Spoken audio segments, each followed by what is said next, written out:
আসসালামু আলাইকুম। নতুন একটা টিউটোরিয়াল নিয়ে আপনাদের সামনে আসলাম। আজকে একটি শীট থেকে আপনাদেরকে বাংলাদেশের মুক্তিযুদ্ধ সম্পর্কিত বিষয়াবলী পড়াবো এবং আমি নিশ্চয়তা দিচ্ছি এটা বাংলাদেশের সবচেয়ে গোছানো শীট। শুধুমাত্র এই শীটটা যদি আপনারা পড়েন তাহলে বাংলাদেশের মুক্তিযুদ্ধ সম্পর্কিত অন্য আর কিচ্ছু আপনাদেরকে পড়তে হবে না। শুধুমাত্র এই শীটটি পড়লেই আপনাদের বাংলাদেশের মুক্তিযুদ্ধ সম্পর্কিত যত তথ্য আছে সব কিছু আপনাদের জানা হয়ে যাবে। সুতরাং আপনারা খুব মনোযোগ দিয়ে ক্লাসটি করবেন এবং এই শীটটি অনেক বড়, প্রায় 35 পেজের। সব কিছু যদি আমি একটা টিউটোরিয়ালে করতে চাই তাহলে অলমোস্ট 4-5 ঘন্টা সময় লেগে যাবে। তো আমি চেষ্টা করব কয়েকটি টিউটোরিয়ালে ভেঙে ভেঙে এই শীটটিকে পড়ানোর জন্য, যাতে আপনারা মনোযোগ দিয়ে এই শীটটিকে সুন্দরভাবে নোট করে পড়তে পারেন। তো চলেন শুরু করা যাক। আজকে আমরা জানবো অসহযোগ আন্দোলন সম্পর্কে। শুধুমাত্র 2রা মার্চ থেকে 25শে মার্চ পর্যন্ত কি কি ঘটনাবলী হয়েছিল এবং সেখান থেকে কি কি আমাদের মনে রাখতে হবে সেই বিষয়গুলো সম্পর্কে আমরা জানব। অসহযোগ আন্দোলন এর একটা প্রেক্ষাপট আগে বলে রাখি। বঙ্গবন্ধু শেখ মুজিবুর রহমান যখন 1970-এর নির্বাচনে জিতলেন, তো এরপরে তার মন্ত্রিসভা গঠন করার কথা, কিন্তু ইয়াহিয়া খানের তখন শাসন চলে। তখন ইয়াহিয়া খানের সেনা শাসন চলে। তো সেনা শাসন চলার কারণে তিনি কিন্তু ছেড়ে দিতে চাচ্ছিলেন না ক্ষমতা নির্বাচিত প্রতিনিধিদের হাতে। বারবার তাদেরকে ঘুরাচ্ছিলেন যে অধিবেশন দিব এরকম বলে। তো পরবর্তীতে অধিবেশন দেবার কথা ছিল মার্চের প্রথম সপ্তাহে, কিন্তু মার্চের 1 তারিখে অর্থাৎ 1 মার্চ 1971 ইয়াহিয়া খান হঠাৎ করে জাতীয় পরিষদের অধিবেশন অনির্দিষ্টকালের জন্য স্থগিত করে দেন। তাহলে এই জিনিসটা আমাদের মনে রাখতে হবে যে অসহযোগ আন্দোলনের মেইন কারণটা কি ছিল, যে নির্বাচিত প্রতিনিধিদের হাতে ক্ষমতা না দেবার জন্য 1971 সালের 1 মার্চ ইয়াহিয়া খান অনির্দিষ্টকালের জন্য জাতীয় পরিষদের অধিবেশন স্থগিত করে দেন। স্থগিত করে দেওয়ার পর বঙ্গবন্ধু শেখ মুজিবুর রহমান উনি তো অনেক আপসেট হয়ে যান, কারণ তিনি একজন নির্বাচিত প্রতিনিধি, তার সরকার গঠন করার কথা। তো তিনি পূর্ব পাকিস্তানের জনগণের অধিকার আদায়ের লক্ষ্যে অসহযোগ আন্দোলনের ডাক দেন। তিনি বলেন যে আমরা কোনো প্রকার সাহায্য সহযোগিতা করব না পশ্চিম পাকিস্তানকে, আমরা আমাদের মতো চলব। ঠিক আছে? তো এই অসহযোগ আন্দোলনের ডাক দেন। 2রা মার্চ থেকে 25শে মার্চ পর্যন্ত অসহযোগ আন্দোলন চলে এবং 25শে মার্চের স্বাধীনতার ঘোষণার মধ্য দিয়ে অসহযোগ আন্দোলন শেষ হয়। আমাদেরকে কয়েকটা জিনিস জানতে হবে। অসহযোগ আন্দোলন কার আহ্বানে হয়েছিল? বঙ্গবন্ধু শেখ মুজিবুর রহমান। কাদের বিরুদ্ধে হয়েছিল? ইয়াহিয়া খানের সেনা শাসনের বিরুদ্ধে, অর্থাৎ পাকিস্তান সরকারের বিরুদ্ধে, এবং সময়কাল ছিল 2রা মার্চ থেকে 25শে মার্চ 1971 পর্যন্ত।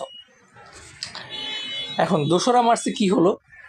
2রা মার্চে যখন আমাদের অসহযোগ আন্দোলন শুরু হলো, তখন দুইটা ঘটনা মেইনলি ঘটেছে। একটা হচ্ছে ওই দিনই বঙ্গবন্ধুর নির্দেশে স্বাধীন বাংলা ছাত্র সংগ্রাম পরিষদ গঠন করা হয়েছে। স্বাধীন বাংলার ছাত্র সংগ্রাম পরিষদ কারা গঠন করেছে এই সম্পর্কে আমরা নিচে পড়ব বিস্তারিত। তার আগে আপনাদেরকে আপাতত জেনে রাখেন কি 2রা মার্চ 1971 স্বাধীন বাংলা ছাত্র সংগ্রাম পরিষদ গঠন করা হলো। ওই দিন আরও 2টা কাজ হয়েছে। একটা হচ্ছে ঢাকায় হরতাল পালন করা হয়েছে এবং স্বাধীন বাংলাদেশের পতাকা প্রথমবারের মতো উত্তোলন করা হয়েছে ঢাকা বিশ্ববিদ্যালয়ের প্রাঙ্গণে। এটা পরীক্ষা বারবার আসে। প্রথমবারের মতো বাংলাদেশের পতাকা উত্তোলন করা হয় কোথায়? ঢাকা বিশ্ববিদ্যালয় প্রাঙ্গণে। কত তারিখে? 2রা মার্চ 1971। এবং স্বাধীন বাংলা ছাত্র সংগ্রাম পরিষদ গঠিত হয় কত তারিখে? 2রা মার্চ 1971। পরবর্তী দিন কি হলো? 3রা মার্চ 1971। এই যে স্বাধীন বাংলা ছাত্র সংগ্রাম পরিষদ গঠিত হইল, তারা স্বাধীনতার ইস্তেহার ঘোষণা করলো পল্টন থেকে। এই জিনিসটা খুবই গুরুত্বপূর্ণ, বারবার আসে যে স্বাধীনতার ইস্তেহার ঘোষণা করা হয় কত তারিখে? 3রা মার্চ 1971। কারা ঘোষণা করে? ছাত্র সংগ্রাম পরিষদ, স্বাধীন বাংলা ছাত্র সংগ্রাম পরিষদ। তারপরে ওই দিনও হরতাল পালন করা হয় এবং আমার সোনার বাংলা আমি তোমায় ভালোবাসি গানটিকে 3রা মার্চ 1971 প্রথমবারের মতো জাতীয় সঙ্গীত হিসেবে নির্বাচিত করা হয়। এবং ওই দিন তৎকালীন ডাকসুর সভাপতি আসম আব্দুর রব তিনি বঙ্গবন্ধু শেখ মুজিবুর রহমানকে জাতির জনক হিসাবে ঘোষণা করেন। তাহলে 3রা মার্চ থেকে চারটা জিনিস মনে রাখতে হবে। ওই দিন স্বাধীনতার ইস্তেহার ঘোষণা করা হয়। ঘোষণা করেন কে? স্বাধীন বাংলা ছাত্র সংগ্রাম পরিষদ। ওই দিন হরতাল পালন করা হয়। ওই দিন আমার সোনার বাংলা গানটিকে জাতীয় সঙ্গীত হিসাবে নির্বাচিত করা হয় এবং জাতির জনক হিসাবে শেখ মুজিবুর রহমানকে ঘোষণা করা হয়। ঘোষণা করেন কে? আসম আব্দুর রব, তৎকালীন ডাকসুর সভাপতি। এবার 7 মার্চ তো আমরা সবাই জানি কি করে বঙ্গবন্ধু তার ঐতিহাসিক ভাষণ দেন রেসকোর্স ময়দানে। আর 3রা মার্চ 1971 পাকিস্তান দিবসের পরিবর্তে প্রতিরোধ দিবস হিসাবে পালন করা হয়। আরও কিছু জিনিসপত্র এখান থেকে আসে। তার মধ্যে একটা হচ্ছে এই যে অধিবেশন স্থগিত করলো ইয়াহিয়া খান, এটাকে বঙ্গবন্ধু আখ্যায়িত করেন দুর্ভাগ্যজনক হিসাবে। অসহযোগ আন্দোলনে প্রথম 6 দিনে হতাহত হয় অনেক লোক, অলমোস্ট 500 জন। তার মধ্যে 172 জন নিহত হয় এবং 358 জন আহত হয়। অনেক বড় একটা হতাহতের ঘটনা ঘটে। এবং ইয়াহিয়া খান ওই সময় বঙ্গবন্ধুকে উদ্দেশ্য করে বলেছিলেন যে লোকটি এবং তার দল পাকিস্তানের শত্রু, এবার তারা শাস্তি এড়াতে পারবে না। অসহযোগ আন্দোলন শেষ হয় কবে? স্বাধীনতার ঘোষণাপত্রের মাধ্যমে 25শে মার্চে। তো আমরা এখন জানবো স্বাধীন বাংলা ছাত্র সংগ্রাম পরিষদ সম্পর্কে। স্বাধীন বাংলা ছাত্র সংগ্রাম পরিষদের প্রধান নেতা ছিলেন মূলত 4 জন। অবশ্যই বঙ্গবন্ধুর নির্দেশে স্বাধীন বাংলা ছাত্র সংগ্রাম পরিষদ গঠিত হয়। তো 4 জনের মধ্যে 2 জন ছিলেন ছাত্রলীগের এবং 2 জন ছিলেন ডাকসুর। ছাত্রলীগের সভাপতি, ছাত্রলীগের সাধারণ সম্পাদক, ডাকসুর সভাপতি এবং ডাকসুর সাধারণ সম্পাদক। ছাত্রলীগের সভাপতি ছিলেন নুরে আলম সিদ্দিকী এবং ছাত্রলীগের সাধারণ সম্পাদক ছিলেন শাহজাহান সিরাজ। আর ডাকসুর সভাপতি ছিলেন আসম আব্দুর রব, যিনি 3রা মার্চ হচ্ছে শেখ মুজিবুর রহমানকে জাতির জনক হিসেবে ভূষিত করেছিলেন। আর ডাকসুর সাধারণ সম্পাদক ছিলেন আব্দুল কুদ্দুস মাখন। এবার আমরা জানবো স্বাধীনতার ইস্তেহার সম্পর্কে। স্বাধীনতার ইস্তেহার যে ঘোষণা করা হলো 3রা মার্চ 1971, ঘোষণা করেন কারা? ঘোষণা করেন হচ্ছে স্বাধীন বাংলা ছাত্র সংগ্রাম পরিষদ। ঘোষণা করা হয় পল্টন ময়দান থেকে এবং ওই দিনই আমার সোনার বাংলা গানটিকে জাতীয় সঙ্গীত হিসেবে ঘোষণা করা হয় এবং শেখ মুজিবুর রহমানকে জাতির জনক হিসেবে ঘোষণা করা হয়। 7 মার্চের ভাষণ সম্পর্কিত তথ্যাবলী আমরা আজকে টিউটোরিয়ালে জানবো, যেহেতু 7 মার্চও অসহযোগ আন্দোলনের মধ্যেই পড়েছে এবং এটা একটা অংশ অসহযোগ আন্দোলনের, সুতরাং আমরা সেই সম্পর্কিত তথ্যাবলীও আজকে জানবো। 7 মার্চে ভাষণ দেন বঙ্গবন্ধু শেখ মুজিবুর রহমান। কোথায় দেন? রেসকোর্স ময়দানে, বর্তমান সোহরাওয়ার্দী উদ্যান বলা হয় যেটাকে। 4টা বিভাগের কথা তিনি তার ভাষণের মধ্যে বলেছেন: ঢাকা, চট্টগ্রাম, রাজশাহী এবং রংপুর। ঢাকা, চট্টগ্রাম, রাজশাহী এবং রংপুর। ভাষণে উল্লেখ করেছিলেন 23 বছরের করুণ ইতিহাস। তৎকালীন পাকিস্তানের প্রেসিডেন্ট ছিলেন কে? ইয়াহিয়া খান। তার সেনা শাসন চলছিল। ইয়াহিয়া খানকে জাতীয় পরিষদের অধিবেশনে বসার আহ্বান জানিয়েছিলেন 15 ফেব্রুয়ারিতে বঙ্গবন্ধু, কিন্তু অধিবেশনে বসতে চেয়েছিলেন মার্চের প্রথম সপ্তাহে, কিন্তু কি হয় 1 তারিখে আমরা দেখলাম যে ইয়াহিয়া খান অধিবেশন স্থগিত করে এবং সেই কারণে 2রা মার্চ থেকে কিন্তু আমরা অসহযোগ আন্দোলন পালন করছিলাম। 7 মার্চ ছিল রবিবার, খুবই গুরুত্বপূর্ণ। ইয়াহিয়া খান বঙ্গবন্ধুর কথা না শুনে কার কথা শুনেছিলেন? জুলফিকার আলী ভুট্টোর কথা। তিনি তার ভাষণের মধ্যে বলেছিলেন পশ্চিম থেকে পূর্ব পাকিস্তানে এসেছিলেন 35 জন সদস্য এবং রাউন্ড টেবিল কনফারেন্সের কথা বলা আছে 10ই মার্চ। এটা বঙ্গবন্ধুর ভাষণের মধ্যেই ছিল। বঙ্গবন্ধুর সাথে পরামর্শ না করে গোপনে বৈঠক হয় 5 ঘন্টার এবং দ্বিতীয়বার অ্যাসেম্বলি কল করার কথা বলা হয় 25 মার্চ। বঙ্গবন্ধু কিছু নির্দেশনা দিয়েছিলেন 7 মার্চের ভাষণে। তার মধ্যে একটা নির্দেশনা ছিল যে কর্মচারীরা তাদের বেতন 28 তারিখে নিয়ে আসবে, ব্যাংক খোলা থাকবে মাত্র 2 ঘন্টা।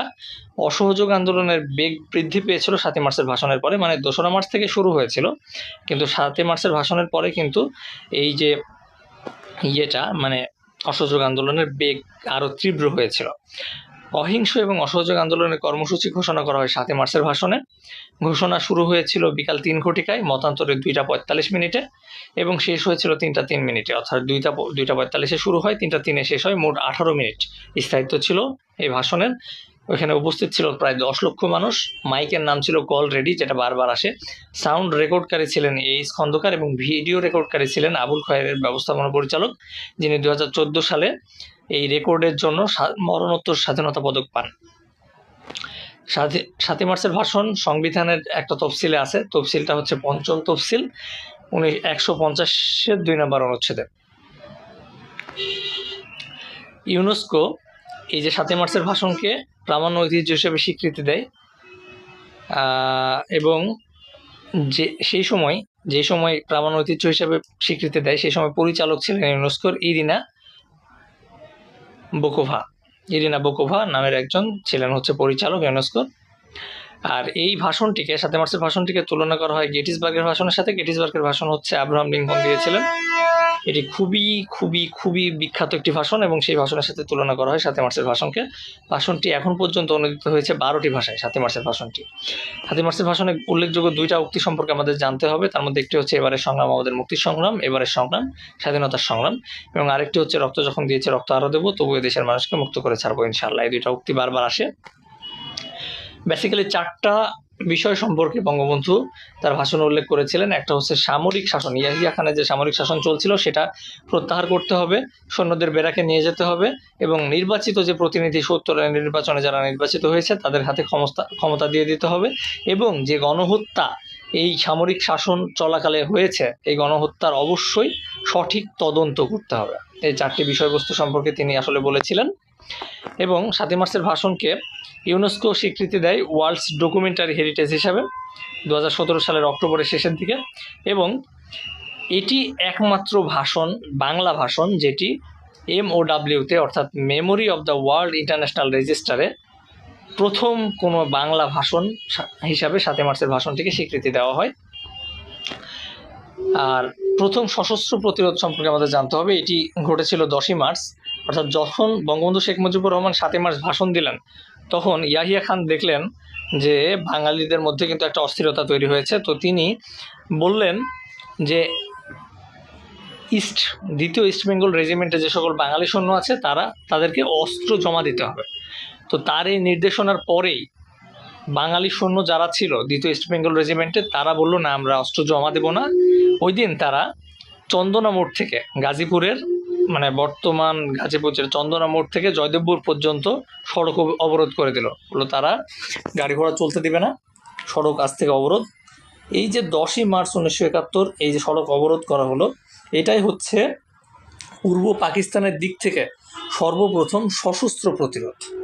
অস্ত্র হাতে তারা প্রতিরোধ করেছিল এবং এটি হচ্ছে প্রথম সশস্ত্র প্রতিরোধ, যেটা পরবর্তীতে 1971-এর মানে 25 মার্চের পরে আমাদের যুদ্ধের জন্য অনেক বড় একটা ভূমিকা পালন করেছিল।